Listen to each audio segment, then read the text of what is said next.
Welcome back to another episode of Hey, it's Arlesha. I want to ask you a question that I've been sitting with lately, and this question has been changing the way I make certain decisions. So here it is. The question is, what would your younger self decide? Last week, I asked one of my athlete clients this question when I realized he was stuck in overthinking a decision. You know, that kind of stuck where someone technically has options, but they've become so consumed with analysis, pressure, responsibility, timing, optics, all the things that they stop moving altogether. I know we've all experienced that. And the moment I asked him that question, what would your younger self decide? I noticed that there was an unlock. Same thing happened with another friend of mine as we were brainstorming a concept at brunch not too long ago. I posed the same question. What would your younger self decide? All of a sudden, she stopped responding like the hyper-calculated version of herself, which I love, by the way, and started responding like the younger version of herself. I asked her to think about her 19-year-old self, that freshman in college, the version with nerve, with motion, and the version that didn't yet know enough to talk herself out of everything. And going back to my athlete client, a week after posing that question, I had noticed that he started moving like Speedy Gonzalez. It was an aha for him, just as much as it was for me. I think many of us need to reconnect with our younger selves more often, not in a childish or immature way at all, but in an energetic way. The time frame before adulthood layered on pressure, bills, responsibilities, image management, fear of failure, fear of looking silly, a lack of confidence, or a loss of confidence. When we were younger, many of us were actually incredibly courageous. Our younger selves were more audacious, quick with it, creative, optimistic, resourceful. And what's wild is we made things happen oftentimes with less resources back then. Less money, less access, less experience, less validation. And still, we moved quicker on things and made decisions faster and were more confident with the decisions that were being made. Think about it. At 17, 18, many of us had to pick colleges and universities, and it's not often that I hear people say, I made the wrong decision in picking my college. Many of us are proud of our college career. And I could bet you that out of the dozens of acceptances or decisions that we had made on which college, we moved with confidence, right? We still tried things. We raised our hands. We still created and believed things were possible. And it's a crazy phenomenon, but adulting can bottleneck that energy. I actually believe responsibility is beautiful in many ways. But responsibility without reconnecting to our younger selves can slowly make us forget ourselves. You become so focused on being realistic that you disconnect from possibility, so focused on protecting your life that you stop expanding your life. And that can become dangerous over time. The thing keeping us stuck isn't lack of ability, it's over management of ourselves.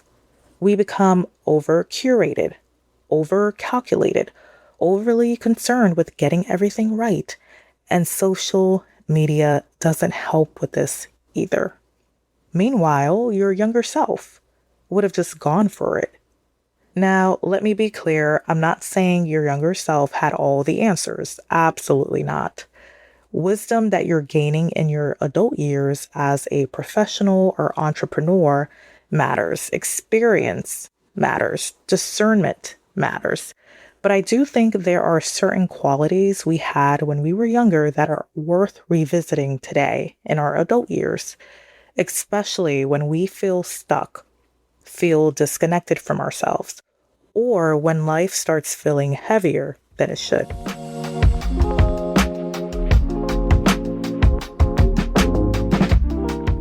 I think younger versions of ourselves understood motion better. You know how children can decide they want to do something and immediately begin? There's no 5 year strategic plan, no overthinking. They're not thinking about whether it fails publicly. They just move. If they want to build a fantasy land using their Legos, they ask their parents to get them Legos and Legoland, and they make it happen. And obviously, adulthood requires more discernment than that.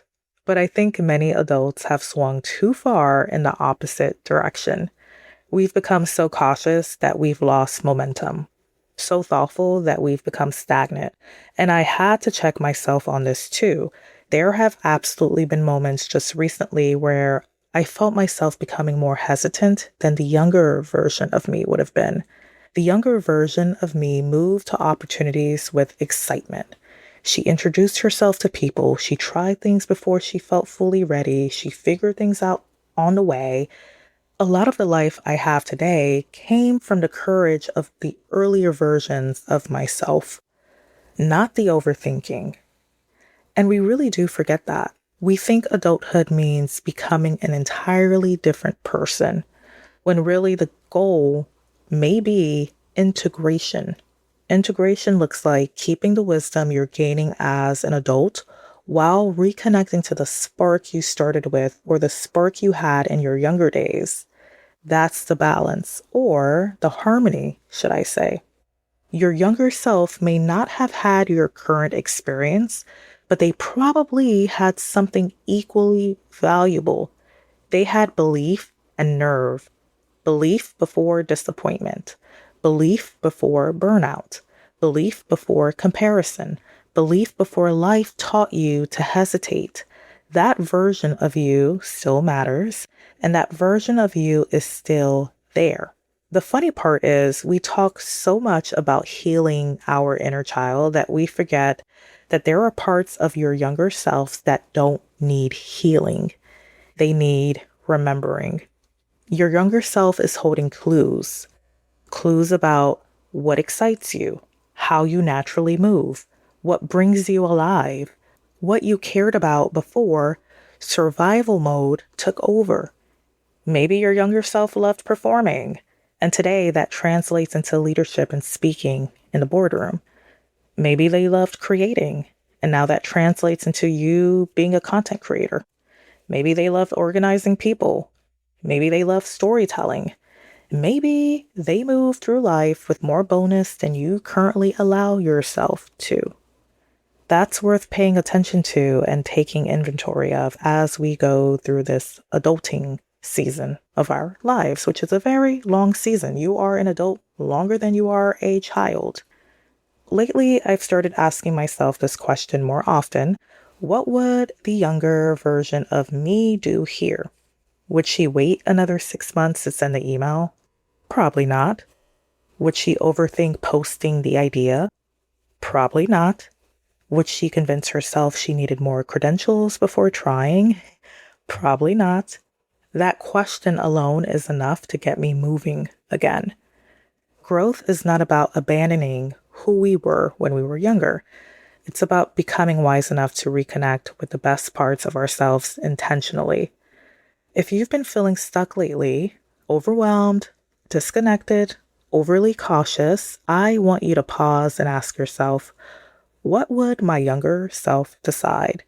Not the fearful version, not the over-edited version, the version of you that still believed you could accomplish the thing you're seeking and went for it. That person still exists no matter what adulting looks like. Your next breakthrough doesn't come from being someone entirely new. It might just come from remembering who you already were and who you already are. Thank you for tuning in to this episode of Hey, it's Arlesha. And as always, keep harmonizing your life and your ambition.